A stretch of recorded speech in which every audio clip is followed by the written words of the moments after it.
I want to open and jump the session by getting a little bit of audience participation. So for those people in the virtual land, I'm sure you can use emojis, put on the chat, but for people live here, I'm going to show some phrases on the screen, and if you have thought or mentioned this or heard people in the workplace throughout your whole working career, heard any of these phrases, put your hand up, leave it up, and then we can have a gauge around the room. I'm burnt out. I can't sleep thinking about it, whatever it is, work. I feel like a failure, not sure how am I going to do all these things. I'm emotionally exhausted. That was humiliating. Micromanaging is killing my confidence.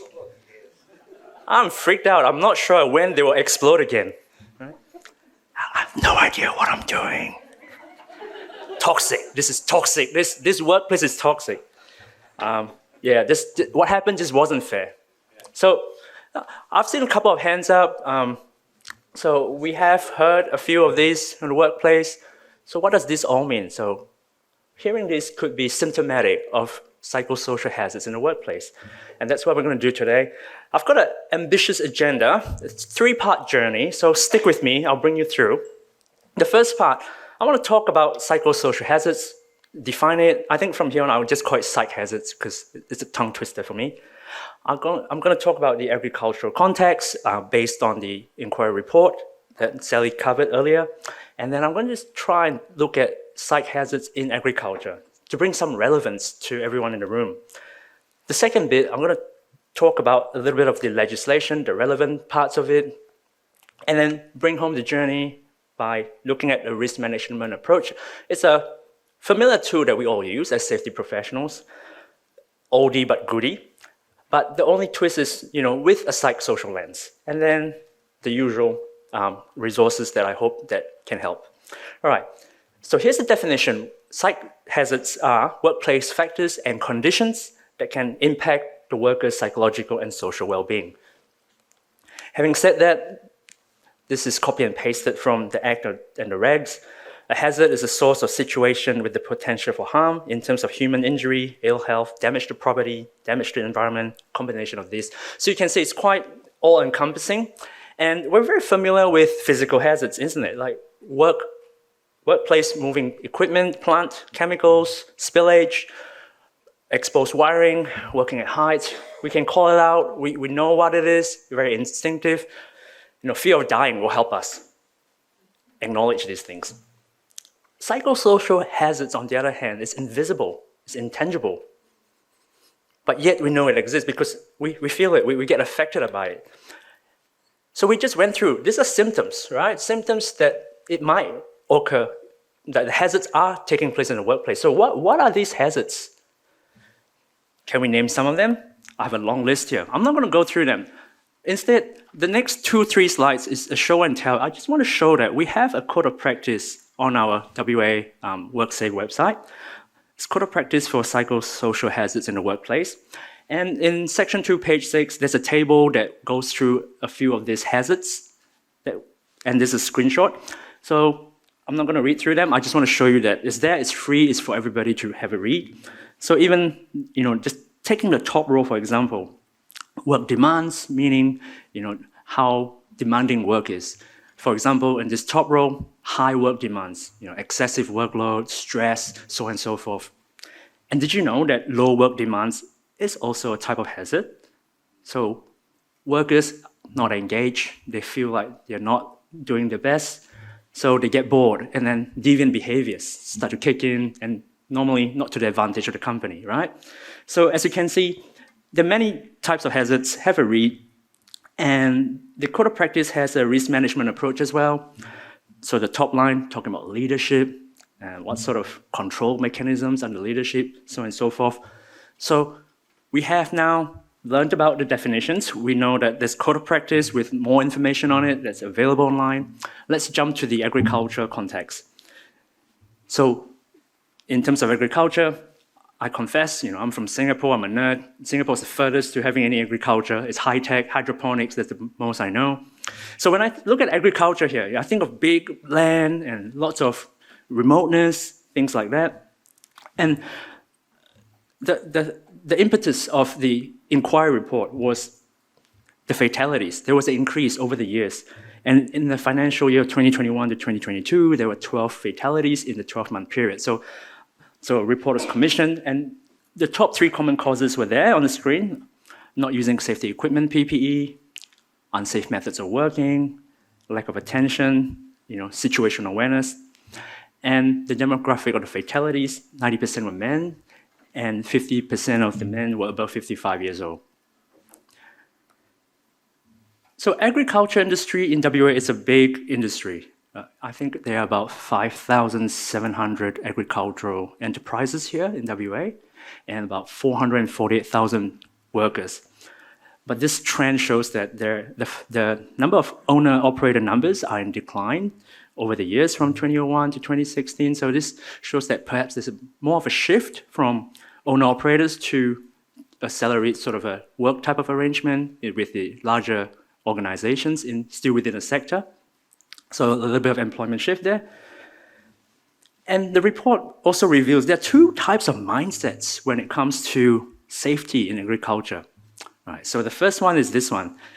You see a worker there, PPE, spraying the crop.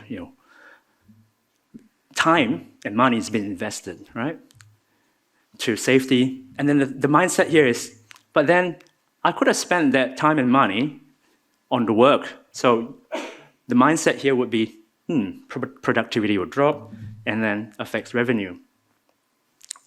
The opposing mindset that we have, reported in the inquiry report as well, another group of people thinking education in the agriculture sector, it's really important because the risks are real, and they engage in proper training on the site, with clear instructions, and then as a result, right, you get really happy workers working with better methods, safer methods.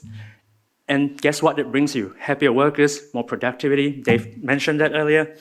So here we get to good comparison of mindset. The top one I would classify as a fixed mindset. Fixed mindset meaning you can't hold 2 competing mindsets in one thought. Meaning if you have to engage in one, the other one has to be let go. So that's very fixed, right? And the bottom one is a type of mindset like a growth mindset, meaning you acknowledge that, hey, everybody's time poor. There's lots of things to do, but we can do it in a safe way. So it's about having that mentality there. So just quickly from the floor, I just want to hear from the agriculture folks. What do you think are the 3 most common psychosocial hazards in agriculture? Stress? Yeah, I heard. Anything else? So workload, stress. Isolation, yes. All right, thank you. So there are many ways to categorize psychosocial hazards, because I show you the long list, right? There's many types of hazards. Just like in the physical hazards, there's countless. So the first one I'm going to talk about is job design or management. I put leadership. So job design can be as simple as adequate lighting when you're working. You think about the job, the task that you're doing. Are you sort of looking after the workers to make sure that it's safe? Can it be done safely? Repeated manual tasks, handling, like are you spending hours and hours using the same part of the body mechanically? And this one's from the report. There's a reluctance to address or to talk about workers demonstrating unsafe behaviors. There could be a variety of reasons. Cannot find enough workers, so on and so forth. You don't want to lose the worker. But what happens here is, if you don't address it, it's an endorsement. It's a silent endorsement, meaning the worker thinks, oh, that's okay. Then another worker sees it, oh, he or she wasn't safe and nobody got caught up on it. I can do the same thing. It's a shortcut. It's more efficient. And so what happens? The culture starts growing. Right? So calling it out is important as part of the management.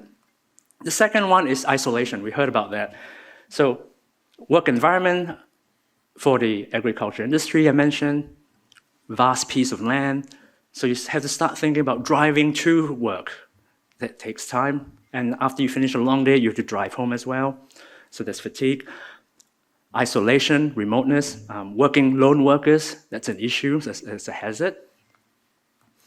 And third one, plant at a place, workplace. So could be as simple as ergonomics, could be noise, heat, vibration, and also training. So what do I mean by training? So if you have training, inadequate training, the worker operating machinery could be not confident, could be anxious about operating the machinery, and that can lead to physical risk. So here you can start looking at the connection between psychosocial risk and physical risk already. And the fourth category here is workplace interactions behavior. I call it relational. So can be as simple as unclear communication, meaning you got workers coming from, as Julie said, cultural and linguistically diverse background. You can be mindful about using colloquial Aussie terms. Remember when I first started work, people telling me about smoko breaks. I was like, what the hell is smoko breaks?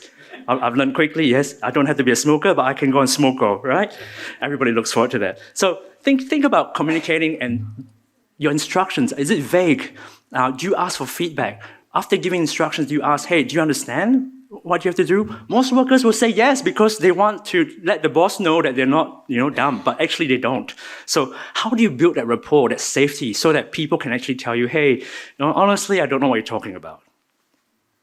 And then, of course, in this section here, we also have the more insidious ones, harassment, bullying, assault, and as part of this category here. And all these hazards lead to health issues. So we can see on the list, anxiety, depression, so on and so forth. And it's quite a vicious cycle because, for example, sleep disorders, you don't get a good night's rest. The next day, you have to wake up, you're not 100%, you're not focusing, accident. Risk is high. So there we go, part one done. The next bit, I'm going to just quickly go through the acts and regulations. So Dave, in his keynote, talked about what's relevant to us in the agriculture industry, the Work Health and Safety Act, and then the general regulations. I just put the other two up there just to FYI. Our website also has a document on the overview of WHS Act 2020. It's a good one to read, just to distill. The first sentence here, health is explicitly defined as physical and psychological health. So this is salient. This is the sort of a spotlight in the WHS Act 2020. But I just want to sort of remind or dispel the myth that this is not new. So the previous act actually includes psychosocial hazards. But with this revision, we have made it clearer, right? It's always in the forefront of our thinking. Primary holders now PCBU, and I put meaning of workplace here because I feel that agriculture, like some other industries, has a little bit of blurriness in terms of the meaning of workplace, because if workers have to live on site and do farming, the accommodation for workers can be considered workplace as well. So clarify, check that. And here is the Regulation 55A on meaning of psychosocial hazard. Copied and pasted this from the regs. I put it on screen just to show this is where the four categories are from. I covered earlier. And this is the regulator's approach. We, as WorkSafe, we administer the Work Health and Safety Act, and we are informed by the compliance and enforcement policy. Have a read of that because that shows us what we can and cannot do. So for example, as an inspector, we get inquiries from workers or we get notifications from PCBUs. There are three types of notifiable incidents: on event of death, serious injury, illness, or dangerous incidents. What WorkSafe will do, we will assess the inquiries, and then we will focus on systems. What are the risk factors involved? What are the controls? And I just want to also clarify this bit here. So in my team, we deal a lot of psychosocial hazards, and a lot of times the affected person calling us would ask for, oh, can I get legal advice? I want compensation. I was unfairly dismissed. It's all layered. We do have to listen, but at the same time, we have to sort of share that there are other agencies that will look after the other sort of requests that you want. For WorkSafe, our focus is to make sure that the workplace has complied with the WHS Act, that whether there are controls and whether they have acted accordingly. So just bear in mind, we cannot substantiate, we do not substantiate or mediate or provide legal advice. So here are the relevant sections that I've spoken so far. Excuse me. I just want to talk about section 272, which is relevant to psychosocial hazards. Let me link it for you. So no contracting out, meaning you can't contract out your responsibility. So as a PCBU, when does this happen? So for example, Tim was saying the CBH, they have contractors coming in. So recognizing that site hazards are an issue, there can be multi-layered PCB relationships. So in the big picture, if you have contractors, you have to work with them to have consultation to know who's responsible. Everyone is responsible too. So induct, so to let them know what are some of the channels and reporting mechanisms, the systems in place. So WorkSafe has an information sheet online, the website here, labor hire arrangements. I've put the link there. On this website, it explains the consultation process. And then towards the end of the website, there's 2 links to 2 checklists, one for the host PCBU, and then one is for the PCBU that actually provides the labor hire. So have a look at that.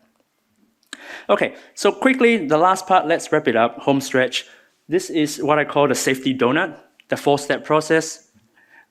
Very classic, identify, assess, control the risk, and then monitor and review. Like a donut, there's a hole in the middle. We don't leave it empty. What's in the middle? Your leadership commitment. Other speakers have spoken. Dave mentioned he always talked to the top because it's top-down approach, showing commitment, buy-in, and then the element around it, communicate and consult. So quickly, this is nothing new, I said. People use this for physical hazards. What about psychosocial hazards? I just want to quickly point out a little bit of nuances here and there, just so that this donut can be used for psych hazards. So first thing, identifying the risk. So unlike walking around the site and spotting hazards, sometimes we have to ask, the conversations we heard, like, oh, this is toxic. It's a bit too late, but if you take action, it's still okay. But proactively, you can start asking, have conversations. Some companies do a culture survey, annual survey, just to find out what's happening. Think about who to ask, how to ask it, what information to consider. The last bullet point is very important for site hazards because in order to get truthful answer, you have to ensure that there is confidentiality and trust. Because otherwise, you're just going to say or hear things like, oh, the workplace is great. At the same time, you're going to hear this place is toxic. And you go like, but the survey says it's good, but it's not. Assess the risk. If you're unsure, here we say we sort of encourage seeking expert advice. Again, collecting info and data. Again, it's about confidentiality. Consultation with workers is important. And after consulting, do show the controls, because otherwise people will just know that it's lip service. Nothing is done about it. Every workplace is different. And then, obviously, once the controls are in place, you have to review for 2 reasons. Make sure that the controls are working, and when you put the controls in, you're not introducing another hazard. Let me explain. For example, in a farm, very remote, instead of a single person working, you pair up with a buddy, to minimize the hazards, right? But you want to make sure you pair up the right people, not 2 mortal enemies. Because no work will get done, equipment might be trashed, and might have more complaints from that. So that's what I mean. If you introduce a control, make sure that you're not introducing more hazards. Lastly, just give credit to Safe Work Australia. They also have a code of practice. The reason why I'm showing this here, because on page 54, they have a risk register for psychosocial hazards. It's very similar, but it's just that people use it for psychosocial hazards. So as you can see from the top line, high demand, high work demand. So again, Holly said this in her presentation. It's about showing accountability, that risk assessment has been done, and that there's documented evidence about it. So code of practice, instead of just 1, we have 3 others. How good is that? So site hazards in the workplace, and then we have the workplace behavior code of practice, and then violence and aggression at work. So have a read. I put all these links. I know that the slides will be shared later on. So I just want to wrap up my session. Before I go, I just want to say, I know that there's high prevalence of mental health issues in the rural areas, due to a variety of reasons, right? Lack of healthcare, lack of support, remoteness. Yeah, I know. So That's why my call to action is try and reduce the psychosocial risk because it leads to reduction of physical risk. And the reduction of physical risk means the reduction of physical injuries. Yeah. So have the conversation, talk to people, and destigmatize getting help. Thank you.